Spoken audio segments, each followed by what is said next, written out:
Sir आज एक बहुत ही अफसोसनाक दिन है जी। जिस तरीके से आज सेनेट को बुलडोज किया गया, तमाम लेजिस्लेशन की गई, कानून साजी की गई है, इस तरह की कानून साजी तो 3 साल में पिछले दौर में नहीं हुई जो आज एक वज़ादारी और सखावत की चेयरमैनशिप में हो गई है। ये जुल्म शायद पहली दफ़ा देखा है सर। और जिस तरह का रात की तारीकी में कमेटियां बनाई गई और फिर चेयरमैन साहब अपनी मासूम, अब तो चले गए, मासूमियत में कह भी बैठे कि पार्लिमानी लीडर और लीडर ऑफ अपोजिशन कल चाय पे आ जाएं, तो अचानक तारड़ साहब के एतराज़ में कहा जी चाय की दावत कैंसिल हो गई है, चीज़ें वैसी की वैसी स्टेटस को में बरकरार है। मैं उस हिम्मत को भी उनको सलाम पेश करता हूँ सर। मेरे 2-3 इश्यूज़ हैं। सबसे पहले चेयरमैन साहब, एक आर्टिकल है आर्टिकल 84 जो कि ताकत देता है आपको प्रोडक्शन ऑर्डर जारी करने का, एजाज चौधरी साहब का, किसी भी सेनेटर का जो कि जेल में हो।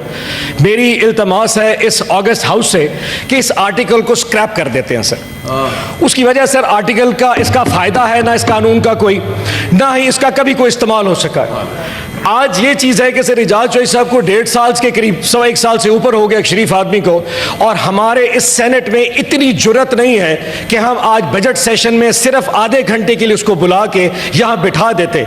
सर ये वक्त एक जैसा नहीं रहेगा, वो what goes around comes around. आज हमारी बारी है, कल को सबकी बारी आएगी। मैं कहूँ सर हमसे, मैं बात सुने, हमसे भी गलतियां हुई हैं सर। मैं आज बताऊं, हमसे हमारे दौर में भी गलतियां हुई हैं। जिन लोगों ने हमें, मैं मानता हूं, जिन लोगों ने हमें उस वक्त उस एमएनए का प्रोडक्शन ऑर्डर जारी करने नहीं दिया था, शायद वही आज आपको एजाज चौधरी का भी प्रोडक्शन ऑर्डर जारी नहीं करने देंगे। लेकिन इरफान साहब, तारड़ साहब, आज वक्त है कि जमीर की सुन लेते हैं, किसी और की नहीं सुनते। शायद ये वक्त फिर जब हम पे आएगा, हम भी फिर जमीर की सुनेंगे, उनकी नहीं सुनेंगे। आज आप एक दफा जमीर पे फैसला कर दीजिए, ताहयात सेनेट में किसी की जरूरत नहीं होगी। जब कोई सेनेट या member of the parliament jail में होगा, उसका प्रोडक्शन ऑर्डर जारी होगा, मैं देखता हूं किसकी जरूरत है जो उसको रोकता है कि वो इजलास में शिरकत ना कर सके। कागर साहब, मैं समझ सकता हूं कि आपकी कितनी एक कैपेसिटी होगी इस मामले पे, बट कम से कम इस चीज को यहां उठाना बहुत जरूरी था। नंबर 1। नंबर 2 सर, 2 चीजें ऐसी हुई हैं पिछले 2 दिन में जो बहुत तकलीफ दें हैं। Number 1 sir, leader of the opposition Umar Yusuf साहब कल सरगोदा में गए। पूरा पाकिस्तान ने एक तमाशा देखा। Leader of the opposition national assembly का सरगोदा में दहशतगर्दी की अदालत बाहर गया अपने जमानत की केस में।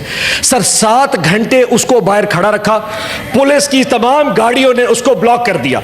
7 घंटे बाद अचानक ये फैसला आ गया, क्योंकि उमर यूब वो मुल्जिम जो कि दहशतगर्दी की अदालत में मतलूब था, वो अदालत के अंदर जज के सामने पेश नहीं हो सका, इसलिए उसकी जमानत कैंसिल कर देते हैं। सर इस किस्म की तमाशबीनी तो दुनिया में कहीं नहीं मिल सकती कि एक मुल्जिम अदालत जाना चाहे, आप पेश नहीं होने देते और फिर उसके बाद उसकी जमानत कैंसिल कर देते हैं। ये एक तमाशा कहां पे हो सकता है? दूसरा सर, मैं एक वर्कर कन्वेंशन पे खानेवाल गया जी, आज से 3 दिन पहले। पाकिस्तान में सियासी पाबंदियों पे कोई पाबंदी नहीं है।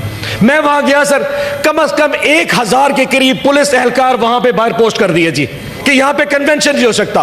4 दीवारी के अंदर कन्वेंशन था। मैं किसी तरह घुस गया।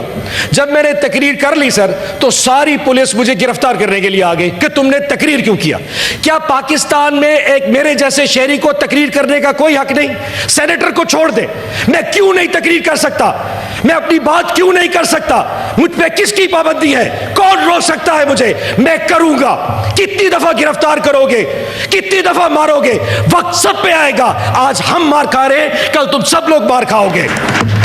ये नहीं हो सकता कि आज हमारी बारी हो और आप लोग हंसेंगे। एक वक्त आप पे भी आएगा। आज मैं दरखास्त करता हूं, हमारे साथ इस चीज में खड़े हो जाइए। हमसे गलती हुई है, लेकिन ये गलती आप भी दोहरा रहे हैं। मेरे जाने के बाद कल उस डेरे पे मेरा जो एमपी है फैसल नियाजी, उसके डेरे पे पुलिस फिर गई, उसके ट्रैक्टर उठा के ले गए। अब ट्रैक्टरों का क्या कसूर है? ट्रैक्टरों के टायर फाड़ दिए, ट्रांसफार्मर टूल के उतार के फेंक दिए, उसके मजदूर उठा के रह गए, उसके जो मुस्ताजर जिसको टेनेंट कहते हैं वो उठा के ले गए। इस वक्त 70 के करीब पीटीआई के एहलकार गिरफ्तार हैं, क्योंकि उन्होंने पीटीआई का वर्कर कन्वेंशन कराया था। ये कौन सी जमहूरियत है जिसमें आप कन्वेंशन नहीं कर सकते, तकरीर नहीं कर सकते, अपनी बात नहीं कर सकते? मैं करूंगा, इमरान खान का नाम लूंगा, मैं 1001 दफा इमरान खान का नाम लूंगा। कब तक मेरी जबान बंद करेंगे? नहीं कहूंगा वो बानी पीटीआई है, उसका नाम इमरान खान है और वो पाकिस्तान की जान है। काट के दिखाओ कितना पीटीआई बीप बीप बीप कर रहा होगा। इमरान खान इस पाकिस्तान की एक पहचान है। अब ये बात जो कर रहा हूं इसमें फिर तकलीफ होगी सर। डेफेमेशन का लॉ पास किया इन्होंने पंजाब ने। असल जो चीज देखने की है, नून लीग तो चले बुरी है, हम हर वक्त कहते रहते हैं, पाकिस्तान पीपल्स पार्टी भी इसमें पूरी सहूलतकार है इस जमहूरियत के गंदे निजाम को चलाने में। हम हर वक्त पाकिस्तान मुस्लिम लीग नून पे तकीद करते हैं और वो लोग बर्दाश्त भी करते हैं, लेकिन इस पूरे निज़ाम में एक जमात इतनी खूबसूरती से अपने आप को गुडी खेल रही है सर कि किसी को अंदाज़ा भी नहीं होने दे रहे। और मैं समझता हूँ इसमें उनकी सहूलतकारी सबसे ज़्यादा ख़तरनाक है। डेफेमेशन का लॉ पंजाब में आया तो पीपल्स पार्टी ने कहा कि जी हमारे इस लॉ से ताल्लुक़ नहीं। जो इनके वहाँ पे लीडर ऑफ द हाउस हैं या जो पार्लिमानी लीडर हैं उन्होंने कहा जी पाकिस्तान पीपल्स पार्टी इसको डिफेंड नहीं करेगी। कानून वहाँ पे नून लीग ने पास करवा दिया। जैसे पास करवाया गवर्नर से साइन करवाना था। इतनी कमाल खूबसूरती से पाकिस्तान पीपल्स पार्टी ने अपने गवर्नर को दुबई छुट्टी के लिए भेज दिया और मुझे यकीन है उसके टिकट के पैसे पाकिस्तान मुस्लिम लीग नून ने अदा किए होंगे। वहाँ 5 स्टार में होटल की स्टे करिए। 1 हफ्ते के लिए वो साहब बहादुर दुबई चले गए और जब वो दुबई साहब बात तो करने नहीं, डेफेमेशन लॉ में 30 लाख जुर्माना ना करा दीजिएगा। जब वो जो वापस दुबई चले गए तो पीछे में जिस स्पीकर ने अपने पार्लियामेंट पंजाब की उस असेंबली में वो लॉ पास किया था वो आराम से गाड़ी पे सवार होते और वहां से असेंबली से निकल के गवर्नर हाउस में कायम मकाम गवर्नर बनते हैं और आराम से साइन करके वापस चले जाते हैं। और जैसे ही वापस स्पीकर हाउस पहुंचते हैं गवर्नर साहब दुबई से फिर लैंड कर जाते हैं। और फिर ऊपर से पीपल्स पार्टी का बयान आता है कि डेफेमेशन लॉ में पाकिस्तान पीपल्स पार्टी बिल्कुल किरदार अदा नहीं। सर ये वो जमात है जिसकी आज स्टेटमेंट आई है कि हमसे बजट के बारे में नहीं पूछा गया, हमसे बजट पे कोई सिफारिशात नहीं ली गई।